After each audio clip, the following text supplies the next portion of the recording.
نبی صلی اللہ علیہ وسلم نے فرمایا ہے یہ جو تمہارے تحت بندے ہیں یعنی تمہارے انڈر میں جو کام کرنے والے ہیں یہ کون ہیں؟ یہ تمہارے بھائی ہیں۔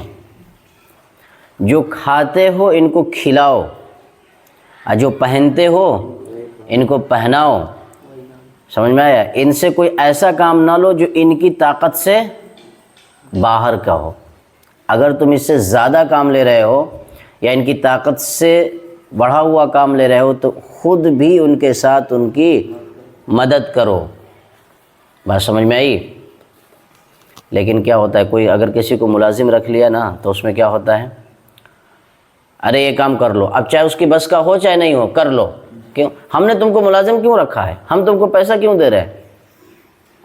مطلب اگر آپ نے پیسہ دیا کسی کو ملازمت پر رکھ لیا تو اب ایسا ہو گیا کہ انسانیت ختم، انسانیت کو بالکل ختم ہی کر دیتے ہیں۔ اسلام ہے جس نے انسانیت کو باقی رکھا ہے۔ کیا بھائی انسانیت بھی کوئی چیز ہے، پیمنٹ دے رہے ہو ٹھیک ہے، اس کی کام کر رہا ہے اس لیے تم اسے پیسے دے رہے ہو، اس کی اجرت دے رہے ہو، مہینے دے رہے ہو، تنخواہ دے رہے ہو، لیکن تم اس سے ایکسٹرا کام لے رہے ہو یا ایسا کام لے رہے ہو جو اس کے بس کا نہیں ہے تو پھر تم اس میں اس کی مدد کرو، تم بھی اس میں کے اندر ہاتھ بٹاؤ۔ یہ کیا ہے؟ یہ انسانیت کا سبق ہے۔ اچھا دوسرا کیا ہے معلوم ہے؟